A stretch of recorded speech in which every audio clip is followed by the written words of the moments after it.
അമ്മയുടെ പേരെന്തോ അമ്മേ? അമ്മയ്ക്ക് ഇവർ എത്ര രൂപ തരാനുണ്ട്? എനിക്ക് 4,25,000. 4,25,000 രൂപ തരാനുണ്ട്. അമ്മയുടെ കയ്യിൽ നിന്ന് എന്തിനാ ഇത് കാശ് മേടിച്ചത്? ആദ്യം വീട് പണിയാനാണ് വാങ്ങിച്ചത്. ആ, എത്ര വർഷമായി? 7 വർഷമായി.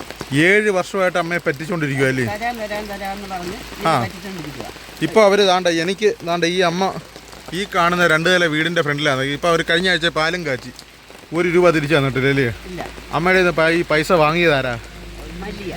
അതായത് ഇപ്പം വലിയൊരു തട്ടിപ്പ് കേസ് നടത്തിയ ആ പ്രതിയുടെ അമ്മ, ആ മൂത്ത കള്ളിയാണ് പൈസ മേടിച്ചതല്ലേ? അവളുടെ അമ്മയാ പൈസ മേടിച്ചത്. അപ്പോൾ കുടുംബപരമായിട്ട് ഇവർ കള്ളികളാണെന്ന് നമുക്ക് ഈ ഒരു സംഭവത്തിൽ കൂടെ മനസ്സിലാവും. അമ്മയ്ക്ക് എത്ര വയസ്സുണ്ട്? എനിക്ക് 68 വയസ്സുണ്ട്. അപ്പോൾ 68 വയസ്സുള്ള അമ്മയുടെ കയ്യിൽ നിന്ന് ഈ പണം തട്ടിച്ച് എടുത്തതല്ലേ? എനിക്ക് ഭർത്താവില്ല, മോനില്ല. ആ, അമ്മയ്ക്ക് വയസ്സാം കാലത്ത് മരുന്ന് മേടിക്കേണ്ട പൈസയാണ് ഇവള് പറ്റിച്ചെടുത്തതല്ലേ? അത് ശരി. അപ്പോൾ ആ പൈസ ഞാൻ പിന്നെ പാലിന്റെ പൈസ കുടുംബശ്രീന്ന് 50 രൂപ വീതം എടുത്തിട്ട് അവർക്ക് കൊടുക്കും. കൊടുത്തിട്ട് പാലിന്റെ പൈസ കിട്ടുമ്പോൾ കുടുംബശ്രീ കൊണ്ട് അടയ്ക്കും. അങ്ങനെയാണ് ചെയ്തോണ്ടിരുന്നത്. അത് ശരി. അപ്പോഴും പറഞ്ഞ് ഈ വസ്തു വീടും വിൽക്കുമ്പോൾ നിങ്ങൾക്ക് പൈസ കുറച്ച് തരാം എന്നാ പറഞ്ഞിട്ടുള്ളത്. എന്നിട്ട് അവസാനം വസ്തു വിറ്റതുമില്ല, പൈസ ഒന്നുമില്ല, വീടൊക്കെ മോടി പിടിപ്പിച്ച് ഫുൾ AC വെച്ച് അതിനകത്ത് ഇരുന്ന് സൂയിക്കുക. ഇത് നിവർത്തിയില്ല. ഞങ്ങൾ കൊണ്ട് കൊടുത്തപ്പോഴും CAക്ക് പരാതി കൊടുത്തു. അപ്പോഴും CA പറഞ്ഞ് അമ്മ പൈസയുടെ കാര്യത്തിൽ ഞങ്ങളൊന്നും ചെയ്യാൻ പറ്റത്തില്ല, നിങ്ങൾ കോടതി പോകാൻ പറഞ്ഞു എന്ന് പറഞ്ഞ് ഞങ്ങൾ ഇത് പോരുകയും ചെയ്യും. അത് ശരി. അപ്പം മനസാക്ഷി ഉള്ളവരെയൊക്കെ ഇവർ കണ്ടുപിടിച്ച് പൈസ എന്തെങ്കിലും കാരണം പറഞ്ഞ് ഇങ്ങനെ മേടിക്കുക, സ്ഥിരം പറ്റിക്കുക. അങ്ങനെ പറ്റിക്കപ്പെട്ട ആൾക്കാരാതാ ഈ ഇരിക്കുന്നവരല്ല. രസീതിക്ക് പറഞ്ഞ് പൈസ ഞങ്ങൾ കൊടുക്കാനില്ല, 10,000 രൂപ ഈ കൊച്ചിന്റെ ചേട്ടത്തിയുടെ മോളായിരുന്നു മേടിച്ചു. അമ്മയുടെ 4 ലക്ഷം വെള്ളത്തിൽ വരച്ച വില പോയോ? അത് ശരി. അമ്മ എന്നും ഇത് സ്ഥിരം ഇങ്ങനെ കയറി ഇപ്പം ഇവരൊക്കെ ഇങ്ങനെ പൈസ ചോദിക്കാൻ വന്ന അമ്മ അറിഞ്ഞിട്ട് അമ്മയും കൂടെ വന്നതല്ലേ? അപ്പം മൊബൈലിലും ഒക്കെ ഇവരെ വാർത്തകൾ ഇങ്ങനെ വരുന്നുണ്ട്. അപ്പം തട്ടിച്ച ആൾക്കാരെ കണക്ക് നോക്കുമ്പോൾ 100 കണക്കിന് ആൾക്കാർ നിരന്ന് നിൽക്കുമോ, കോടിക്കണക്കിന് രൂപയുടെ തട്ടിപ്പ് അവർ നടത്തുന്നതല്ലേ? അപ്പം ഇവരെ എല്ലാം ജനങ്ങളെ ഓരോ കാര്യങ്ങൾ ഇപ്പോൾ ഇവരെയൊക്കെ വെച്ചാൽ ലോൺ എടുത്തു കൊടുക്കാമെന്ന് പറഞ്ഞാൽ പറ്റിച്ചത്. അമ്മ എടുത്ത് പറഞ്ഞ് വീട് പണിക്കാന്ന്. അപ്പം പല ആവശ്യങ്ങൾ പലയിടത്തും പല രീതിയിൽ പറഞ്ഞ് വലിയൊരു എമൗണ്ട് തട്ടിച്ചിട്ട് ഇവർ പെരക്കാത്ത തന്നെ ഉണ്ടോ അതോ മുങ്ങിയെല്ലാം കൂടെ? പെരക്കാത്തുണ്ട്. ആ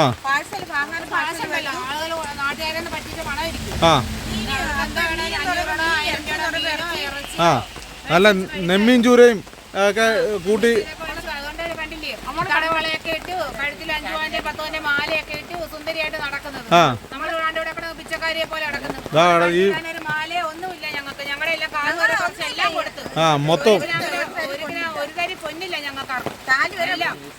മൊത്തം ഊറ്റി മേടിച്ച്.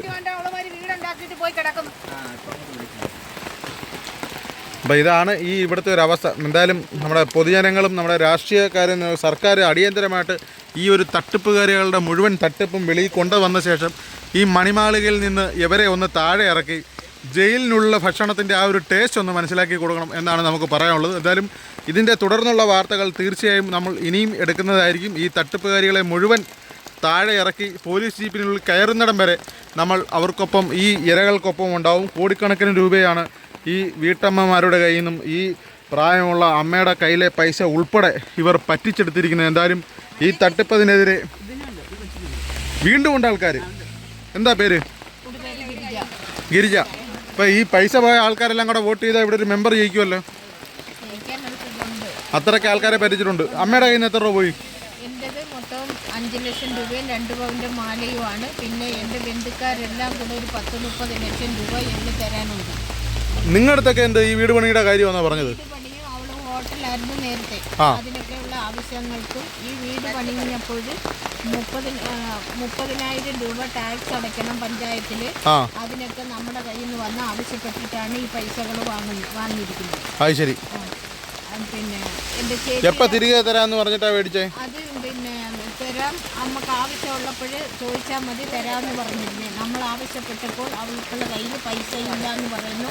പൈസ തരാമെന്ന് പറഞ്ഞ് നമ്മളെ കബളിപ്പിക്കുവായിരുന്നു. അവരുടെ വീട്ടുമുറ്റത്ത് 5-6 കാറൊക്കെ ഉണ്ടല്ലേ? കാറും ലോറിയും ഒക്കെ ആയി. നിങ്ങളുടെ പൈസ അവർ കൊണ്ട് ദൂർത്തടിക്കുക.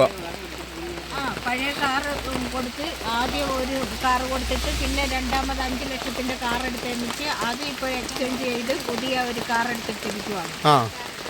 പിന്നെ ഇത് എല്ലാം നമ്മൾ ഒന്നും ചോദിക്കാനോ മക്കളോട് പൈസ ചോദിച്ചപ്പോൾ ഇങ്ങനെ തരാമെന്ന് പറയുന്നതല്ലാതെ അത് പറ്റിപ്പാണെന്ന് നമുക്ക് മനസ്സിലായപ്പോൾ നമ്മൾ കൊളുത്തുപുഴ കൊണ്ടുപോയി ഒരു പരാതി കൊടുത്തു.